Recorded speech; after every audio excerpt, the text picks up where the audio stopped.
¿Cómo estamos? Pues seguimos con Historia de México. Ya habíamos comentado que íbamos a hablar pues de los principales virreyes que van a intervenir en la independencia de México.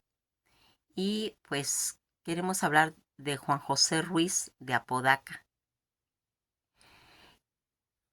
y Elisa. Él, siendo uno pues de los gobernantes españoles, también fue marino, capitán general de la Real Armada Española, consejero del Estado y prócer del reino. Va a ser el, eh, no el último, porque todavía más adelante viene Odonocu. Va a ser casi el penúltimo virrey de la Nueva España. Luego va a ser jefe político superior de la Nueva España, virrey del Reino de Navarra, gobernador y capitán, ¿sí? General de Cuba, de Florida y de Puerto Rico, embajador de España y del Reino Unido. Esta personalidad que va a tener esa proyección, predecesor de Félix María Callejas, recordarán que acabamos de hablar sobre este virrey también, y sucesor, desapareció del cargo de Iure Francisco Novela, de facto, que va a ser uno de sus pues, predecesores y sucesores que se va a traer. El sucesor que le viene a Apodaca va a ser don Juan de O'Donoghue, del que vamos a hablar más de noche, más adelante, y que va a ser tan importante para el origen de lo que va a ser. Él va a nacer en Cádiz, en el seno pues de una ilustre familia de cargadores a Indias. Fueron sus padres el cargador Tomás Ruiz de Apodaca y López de Letona, eso sería en 1702, Manuerga Sigoitia Alaba, su madre, regidor y procurador general de Ondatejí. Va a ser de una ascendencia vasca e italiana.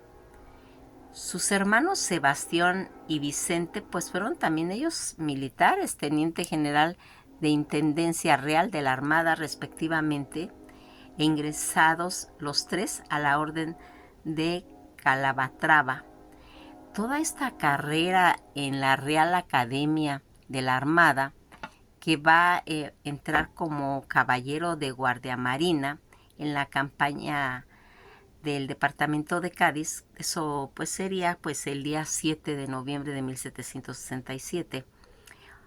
El día 19 de marzo de 1769, ya él con 15 años de edad pues va a embarcar en un navío a San Lorenzo para hacer el corso por el Mediterráneo, transbordando pues al triunfante con el mismo cometido. Ascendido al ferrés de fragata, son los grados fragata, navío, ¿sí? Son los grados en cuestiones de la Marina. Un día 22 de agosto de 1770 va a embarcar en el navío Atlante y fue a Ferrol, donde pasó a una fragata que lo llevaría a Puerto Rico. Cuando él va a regresar a este Ferrol al año siguiente, tiene que regresar a Cádiz en un navío que se llamaba América. En la fragata Industria salió de Cádiz con un cargamento de azoque en 1772 con pues destino al Callao, donde pues va a realizar varias comisiones pues en la mar y en la tierra. Estuvo ahí pues destinado en el navío peruano en 1773 y el 28 de abril a 1774 él va a ser ascendido al alférez de navío y destinado a una fragata llamada Águila, efectuando pues varias campañas de exploración y de cartografía. En los 2 años siguientes estuvo destinado en Lima y embarcó en un navío astuto y cumpliendo pues otros servicios en cuestión pues de la tierra. Se le va a ascender a teniente de fragata con fecha del 16 de marzo de 1776, regresando él a Cádiz con el astuto el día 12 de agosto de 1778 y el día 23 de mayo del mismo año fue ascendido a in absentia a teniente de navío y embarcando el navío en Santa Isabel. La guerra que los ingleses pues iban desempeñando misiones en el campo de Gibraltar, mandándolo pues varios cañoneros. Va a ascender al grado de capitán de fragata un día 16 de septiembre de 1781 y se le va a otorgar su primer mando en la fragata Nuestra Señora de la Asunción, con la que pues va a navegar, se puede decir que en paz hasta 1783 y perteneciendo a esa escuadra de generales donde estaba don Luis de Córdoba.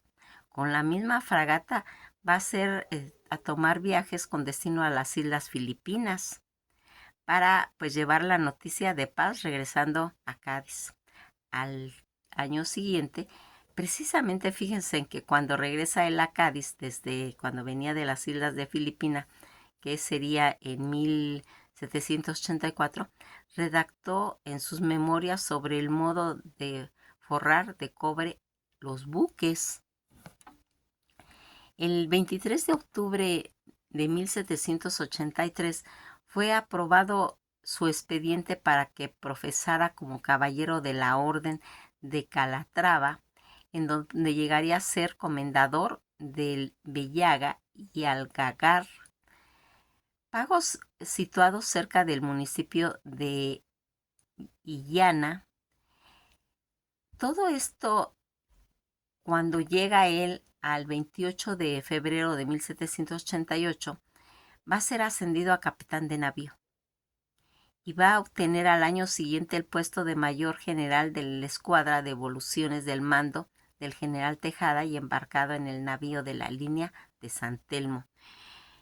Si observamos aquí las características de esta carrera militar naval, nos vamos dando cuenta que pues, cada año ascendía de grados, ¿sí? Que tenía importantes misiones que hacer tanto en tierra como en el mar y que le va a ir dando, pues se puede decir todo eso como a valor a currículo, ¿verdad? Y que nosotros vamos a llegar ya en 1790 a conocer que va a dirigir una obra para reparar y ampliar los muelles del puerto de Tarragona. En 1793 y al mando del San Francisco de Paula, en la escuadra de Borja, ya cerca del Mediterráneo, va a participar en las operaciones en torno a Cerdeña, pasando casi después al mismo navío a la escuadra del general Juan de Langara y en la toma de Tolón, donde en unión con la escuadra inglesa del almirante, de uno de los almirantes llamado Hood, cuando llegamos a febrero de 1794, él va a ser nombrado brigadier y va a recibir el mando de San Francisco de Paula, tomando parte en la escuadra de Granvina y en todas las operaciones que se estaban haciendo en la Bahía de las Rosas, hasta su evacuación, que en el mes de febrero del año siguiente.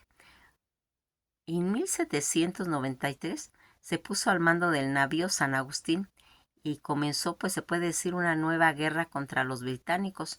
Uno de los hechos, pues se puede decir, más sobresalientes en cuestión de su biografía de Ruiz de Apodaca fue esa odisea al mando de este navío que ocurriría el 13 de febrero de 1797 y se encontró pues rodeado por escuadra de Jervis y en el cabo de San Vicente, contando también con el bergantín Antorcha, pero aprovechando la niebla que estaba en ese momento, él pudo amanecer, escaparon pues rumbo al norte y entraron en la ría de Vigo.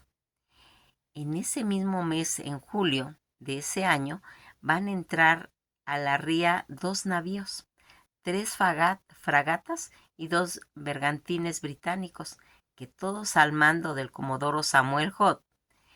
El británico va a pedir al brigadier Apodaca que se rindiera y que entregara los navíos, el bergante y las demás buques que en ese momento pues se encontraban en el puerto de Vigo. Lejos de amilanarse, Apodaca dejó que el Parlamento británico observara las defensas que estaban pues preparando. Toda esta escuadra británica abandonaron pues sus planes de ataque, emprendieron la salida del Ría, mientras que el brigadier español, no contento con lo que había seguido, mandó perseguir y logró regresar a un bergantín español que habían tomado el enemigo cargado pues de muchas provisiones, ¿sí? El gobierno ordenó al brigadier que pasara a Ferrol, aunque sabía que el departamento pues estaba en ese momento bloqueado por escuadras británicas. Él zarpó a Vigo y, burlándose pues de toda la vigilancia entre el Ferrol y San Agustín, desarbolado del mastelero de Gavia, tuvo que entrar en se puede decir que una especie de dique por el mal estado en el que se encontraba. Más adelante va a recibir la orden de ira de Cádiz para ponerse al mando del navío mexicano en la escuadra de Mazarredo. Ya posteriormente se le otorga el mando de la reina María Luisa, perteneciente a la escuadra del general Nava, donde va a realizar en crucero frente al Argel, y dirigió pues a Liorna para traer a España a los reyes de Etruria, por lo cual va a ser ascendido a jefe de la escuadra el día 2 de octubre de 1802. En ese mismo mes, en 1803, va a volver a encargarse de un arsenal de Cartagena, en la que ya había pues ocupado ese cargo desde pues 1797. El día 24 de marzo de 1807 se le concedió el mando de la escuadra del Océano, pues rindiendo al año siguiente en la escuadra francesa Surta en Cádiz, mandado por el almirante Rosili, y en la batalla de la Poza de Santa Isabel. Va a ser ascendido nuevamente a teniente general el día 23 de agosto de 1809, y en enero del mismo año Apodaca había sido pues enviado a Londres para entablar negociaciones de paz y crear una alianza para la lucha contra los invasores franceses. Ese tratado de Londres, que se llevó a cabo el día 14 de enero de 1809, cuando él regresa a Cádiz en su misión diplomática de Londres, todo esto le valió pues singulares muestras de aprecio por parte de su gobierno y del rey del Reino Unido, que le dio muestras de autenticidad en ello al dejar el cargo el día 15 de junio de 1811. Va a tener pues esa repercusión pues en febrero de 1812. Recordarán que en ese año se había hecho la carta, la Constitución de Cádiz en el 812, cuando pasa él a La Habana con cargo general y gobernador de la isla de Cuba. Ya en septiembre de 1816 va a ser nombrado virrey de la Nueva España, sustituyendo a Félix María Callejas. ¿Se acuerdan de que él realmente fue, se puede decir, un asesino, Callejas, y que hizo pues un relajo en su cargo? Mataba gente a granel, y que el pueblo, pues dándose cuenta de todo eso, hacen esa petición de que se nombre un nuevo rey, porque este realmente estaba haciendo totalmente arbitrariedades, abusando de su cargo, Callejas. cuando aquí va a entrar a tomar parte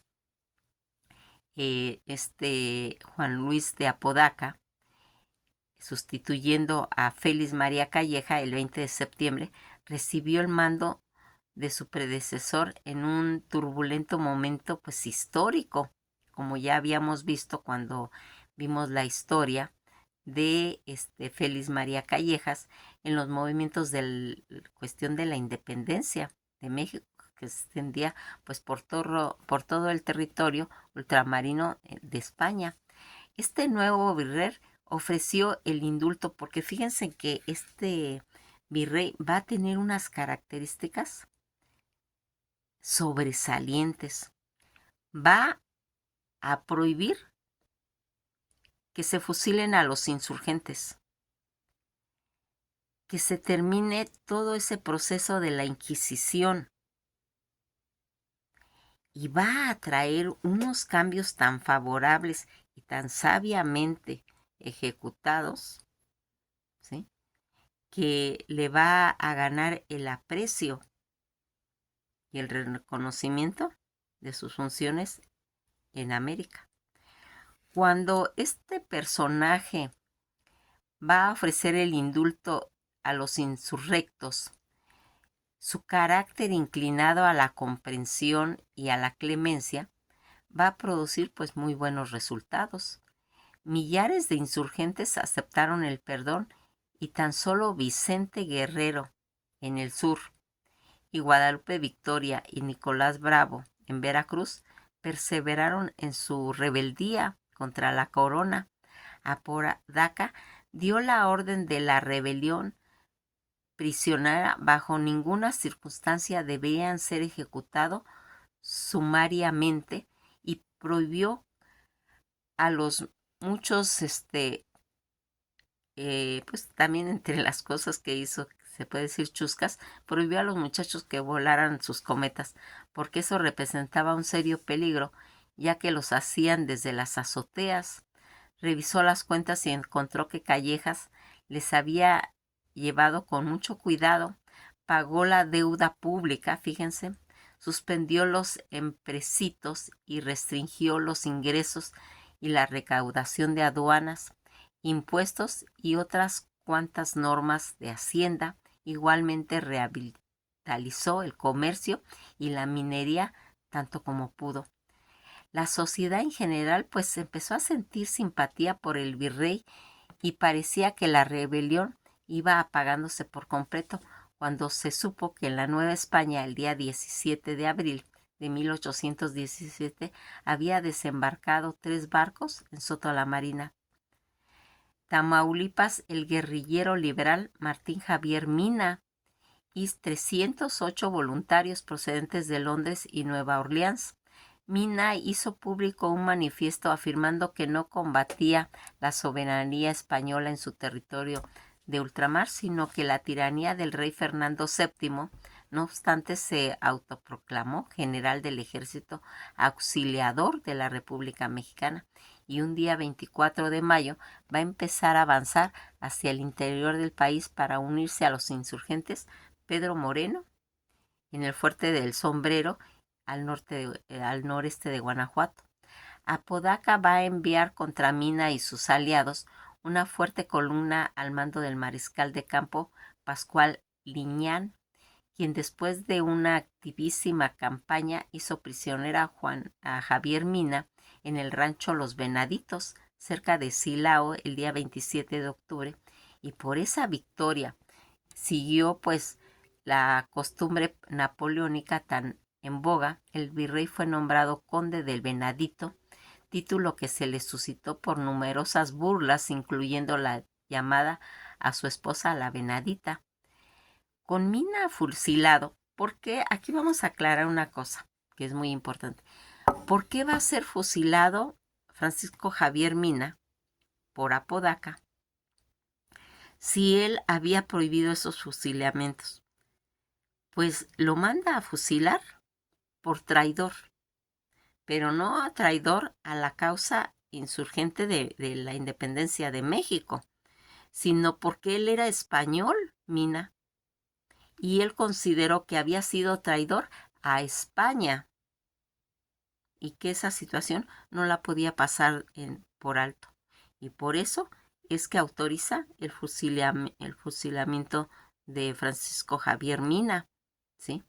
Y que uno pues extraña, oye, ¿por qué? Si ya había dicho que no se fusilaran, porque a él sí, porque ya aclaramos que no va a ser por insurgente, sino va a ser por traidor a su nación, en este caso a España.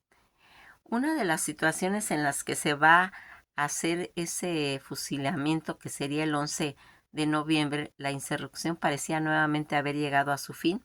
Las acciones de guerra entre los primeros años de su mandato lo resumen pues los biógrafos suyos, en la que comenta que la acción de guerra fuerte conquistó 309, en la que tuvieron los insurgentes más de 10,000 muertos y más de 6,216 prisioneros en la artillería. Tomada ascendió a cerca de 255 cañones y 27 obuses de todos los calibres, 10,453 armas de fuego y 5,108 blancas. Los caballos tomados fueron 5,678 ensillados y 11,780 al pelo. La cédula expedida de indulto por el general Apodaca en todos los tiempos de su virreinato se cuenta que fueron más de 55,000 a 60,000 indultos, en los que aquí vamos a ver que uno de los, se puede decir, indultados, se recordarán a Andrés Quintana Roo y a Leona Vicario, entre los que se indultaron, ¿sí? Pero cuando se hace la suma, más de 60,000 fueron indultados por Apodaca, cuya cifra pues expresa pues por sí misma su política que se estaba haciendo. Él, como jefe político superior de la Nueva España, Apodaca, cuya pues filiaciones ideológicas lo ponían pues en desacuerdo con toda esa constitución de Cádiz y de los regímenes liberales, llegó a concebir la idea de amurallar la Ciudad de México para impedir que fueran capturados por los insurgentes. Una serie de acontecimientos que precipitó entonces en España que triunfara en 1820 la Revolución Liberal. Con esto pues queda definitivamente extinguido el virreinato de la Nueva España y surgieron las provincias constitucionales, establecidas ya en 1812 en la Constitución de Cádiz, que fue restablecida en la Nueva España el día 31 de mayo de 1820 por el virrey Apodaca Ruiz. Pasó a ser jefe político superior de la Nueva España con un ámbito, pues se puede decir, jurisdiccional, pues más reducido que el virreinato, ya que solamente tenían autoridades sobre la provincia pues de la Nueva España, ya nada más.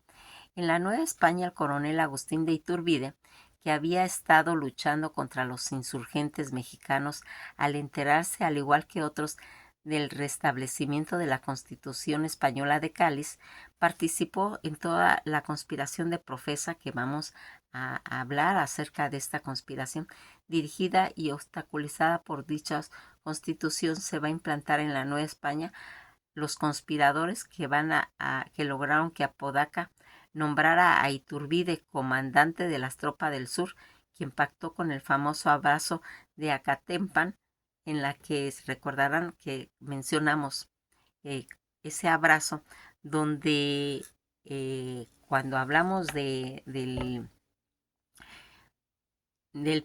video que estábamos hablando de la unión, ¿sí? En que ese abrazo va a ser tan importante porque tanto Iturbide como Vicente Guerrero en determinado momento se olvidan de su pelea que tenían mutuamente y se dan ese abrazo donde llega a ser la consumación de la independencia. ¿Por qué?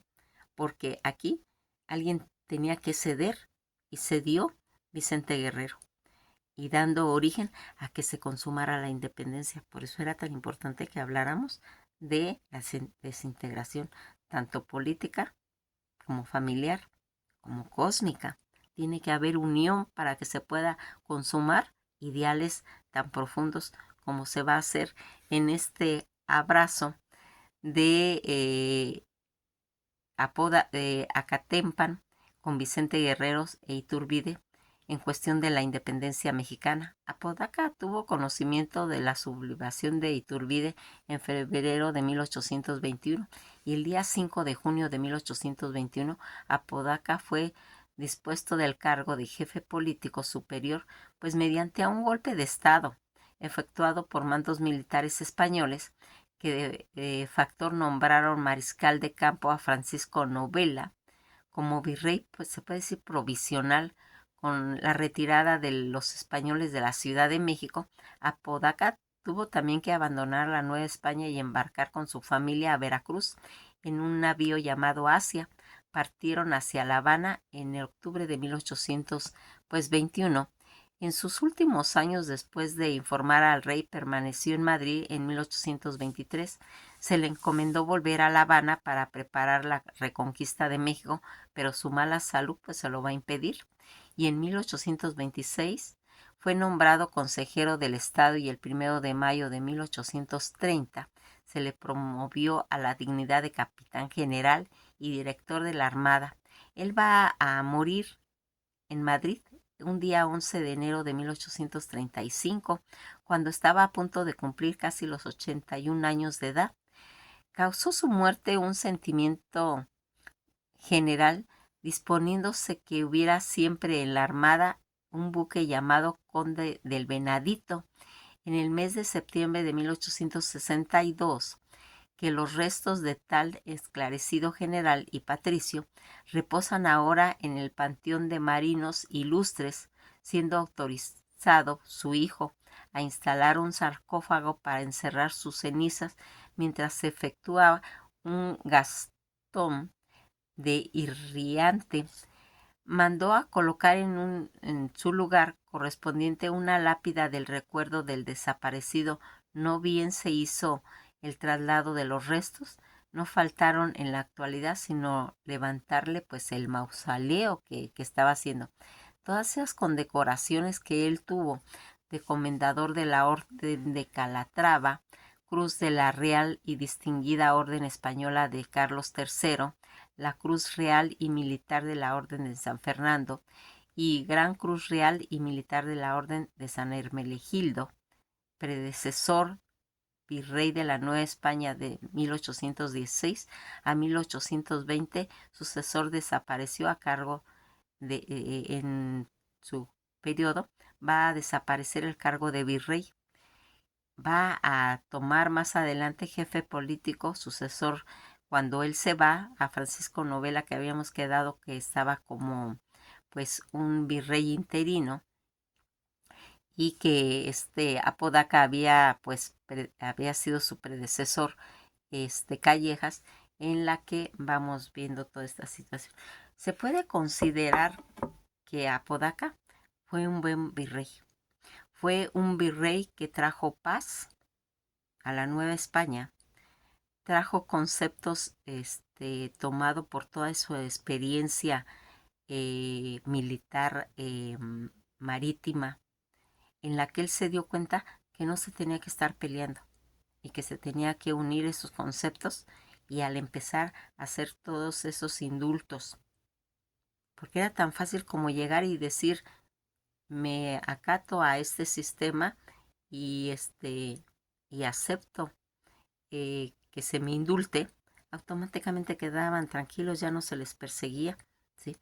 Cuando hablamos de Andrés Quintana Roo y Leona Vicario, es porque estaban en riesgo sus familias ya.